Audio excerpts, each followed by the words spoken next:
నమస్తే భయ్ అందరికి. ఆల్రెడీ మీరు వీడియో చూసింటారు.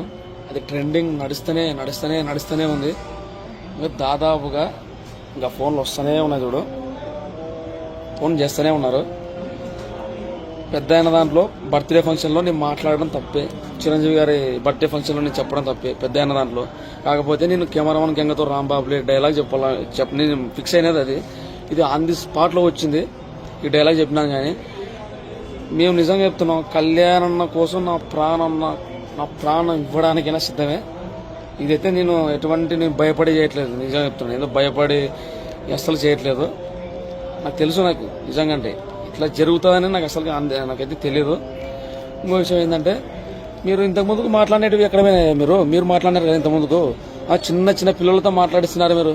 ఆయన బొరగడ్డ అనిలు ఆయన మాట్లాడినాడు, ఆయన పేరుని నాని ఆయన మాట్లాడలేని ఇంతకుముందుకు పచ్చి బూతులు మాట్లాడినారు కదా. అప్పుడు ఏమైనారు మీరంతా? అప్పుడు ఎక్కడున్నారు మీరు? అప్పుడు అప్పుడు అప్పుడు అప్పుడు అప్పుడు వినిపిస్తావా? నేను ఏది బూతు పదం మాట్లాడలేనాడా స్టేజ్ పైన.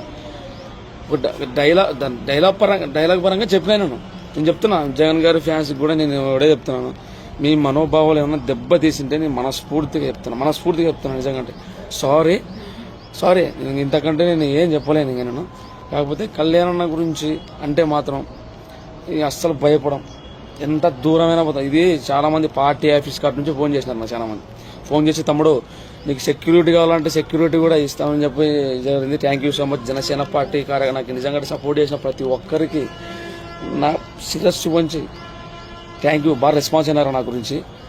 నా గురించి మంచి వీడియోలు కూడా పెట్టడం జరిగింది. Thank you so much. అలాఫీ, జై హింద్. హలో, చెప్పన్నా. అన్న జూనియర్ పవన్ కళ్యాణ్ గారా?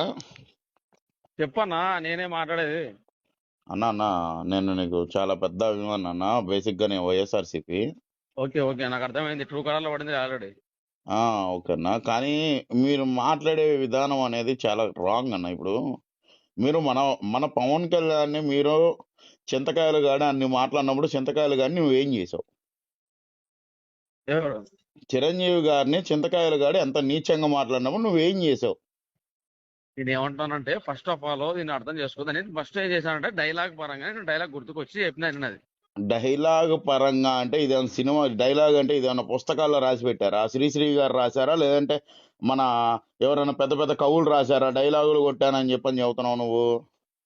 ఇది డైలాగా? ఇప్పుడు పవన్ కళ్యాణ్ జోలికి చిరంజీవి గారి జోలికి వస్తే ఎంత దూరం అయినా పోతానన్నావు. నారా లోకేష్ గారు పవన్ కళ్యాణ్ గారు తల్లి గారిని సాక్షాత్తు దూషించాడని చెప్పని మీ అభిమాన నాయకుడు మన రాష్ట్ర డిప్యూటీ సీఎం అయిన పవన్ కళ్యాణ్ గారే చెప్పాడు, నా తల్లిని దూషించినందుకు. అప్పుడు నువ్వు ఎంత దూరం వెళ్ళావు చెప్తే నేను వెనకొచ్చి కొలత వేస్తాను నువ్వు ఎంత దూరం వెళ్ళావో. అప్పుడు మెచ్యూరిటీ లేదు, ఇప్పుడు మెచ్యూరిటీ ఉంది. ఓకేనా? ఏనే అప్పుడు మెచ్యూరిటీ లేదు నాకు, ఇప్పుడు మెచ్యూరిటీ అర్థమైంది అన్న. మెచ్యూరిటీ ఉంది, మెచ్యూరిటీ అంటే మెచ్యూరిటీ ఉంటే నీ ఇష్టం వచ్చినట్టు మాట్లాడతావా? మాట్లాడలేవు కదా. సరే తప్పు అయిపోయింది. ఓకేనా? తప్పైపోయి ఇప్పుడు నువ్వు ఫస్ట్ ఆఫ్ ఆల్ నువ్వు అన్నది నువ్వు అన్నది ఒక జగన్మోహన్ రెడ్డి అనే వ్యక్తిని కాదు. ఇంచుమించు 40% ఓట్లేసి దేవుడు లాగా భావించే ఒక వ్యక్తిని. అది గుర్తించుకో. నువ్వు అనేది ఏదో ఒక వ్యక్తిని కాదు. మా ఆయన అంటే ఎవరినన్నారు? మా పవన్ అన్న చెత్త నా కొడుకులు చెత్త మాటలు మాట్లాడిస్తుంటే ఎవరన్నాడు? ఎవరన్నారు? సోషల్ మీడియా చూస్తలేమా? చూస్తున్నావు అంటే మరి నువ్వు ఖండించవయ్యా. నిన్ను ఇప్పుడు ఎట్లా మేము ఖండించాం? నిన్నేదన్నా బూతు మాట అన్నా మేము చెప్పేది నిన్నేదన్నా బూతు మాట అన్నావా? ఇప్పుడు ఫోన్ చేసి రాజకీయంగానే మాట్లాడావా? నిన్నేమన్నా వ్యక్తిగతంగా మాట్లాడావా? అవునవును. నీకు వ్యక్తిగతంగా మాట్లాడే దమ్ము లేదా? మీ నాయకుడు నేర్పలేదా? ఇప్పుడు ఏం చేయాలంటారు ఇప్పుడు దానికి? ఇప్పుడు నువ్వు ఏం చేయాలనేది కాదు. నువ్వు ఉన్న పలంగా నిమ్మకాయలు వాడి చింతకాయలు గాడి దగ్గరికి నువ్వు టికెట్లు పెట్టుకొని నువ్వు వెళ్తావు, నన్ను పంపిమంటావు. నిన్ను వాడిని నువ్వు ఏదోటి చేయాలా. ఎవరిని? మీ చిరంజీవిని అన్నందుకు నువ్వు ఏదోటి చేయాలా. రాజ్యసభ సభ్యుడైన చింతకాయలు గాడిని. ఆ మాటలు మాట్లాడొద్దన్నా, అట్లా అనకూడదు. ఎందుకు? నువ్వే కదా ఇప్పుడు చిరంజీవి గారి జోలు వచ్చినా పవన్ కళ్యాణ్ జోలు వచ్చినా ఎంత దూరం అయినా పోతానని నువ్వు పోదు రాని వెనక నేను వస్తానని చెబుతున్నా కదా. నేను వస్తా అని చెప్తున్నా, మాటలు చెప్తున్నాను, ఏదో నువ్వు రెచ్చగొట్టిస్తున్నావు, మరి నాకు అర్థం రెచ్చగొట్టేది ఏంది? నువ్వు భలేవాడి స్వామి. నువ్వు పవన్ కళ్యాణ్ నువ్వు పవన్ కళ్యాణ్ జోలు కానీ చిరంజీవి జోలు కానీ వస్తే ఒప్పుకోనన్నావు కాబట్టి నువ్వు ఒప్పుకోమాకనే చెబుతున్నాం మేము. నిన్నెవడు ఒప్పుకోమని చెప్పట్లా. మీరు అంత లేదే నేను చెప్పాను, ఓకే అర్థం చేసుకో. నువ్వు నాకు పెద్ద వెనకల అందరూ ఉన్నారు కాబట్టి చెప్పినాను అదే పని, ఓకేనా? అదే చెప్పు మరి. ఆ వెనకుంది ఎవరు మరి? నీ తాతయ్య వెనకుండి నీతో ఎవరు మాట్లాడిచాడు అది కూడా చెప్పు మరి. అది కాదు నాకు మాట్లాడి నీకు ఇప్పుడు చెప్పాలన్నా నీకు. ఇప్పుడు నువ్వేం చెప్పా? నా వెనకాల ఉన్నారు, నేను వెనకాల ఎవరు లేకుండా నా ఇష్టం వచ్చినట్టుగా నేనేం చెప్పనన్నావు కదా. మరి నీ వెనకుండి నీతో ఎవడు చెప్పించాడు? ఇప్పుడు ఆడ జరిగిన స్టేజ్ ఆడ జరిగిన మాట్లాడద్దు, ఎవడు మాట్లాడే మాటలు మాట్లాడద్దు. సరే ఎవరండి సార్? ఆ సార్ ఎవరు సార్ చెప్పండి సార్. మీరు ఇవన్నీ అవసరం లేదు. ఆ సార్ ఎవరు? నీ చేత జగన్మోహన్ రెడ్డి గారిని అంత పెద్ద స్టేజ్ మీద వర్షం మళ్ళీ ఆపుద్దా? ఏది ఆపిందా మన ఇప్పుడు దాకా? ఒక ఓటమి ఆపిందా? పరాజయాలు ఆపినాయా?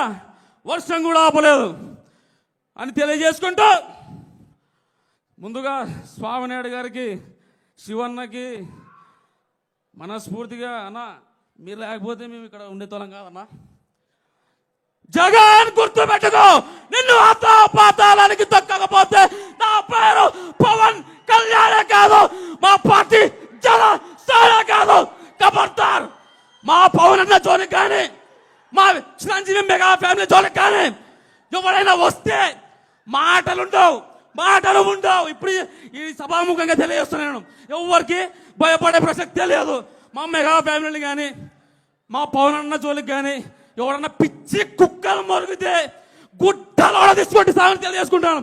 జై పవర్ స్టార్, జై చిరంజీవి, జై రామ్ చరణ్, జై స్వామినాయుడు గారికి, జై హింద్.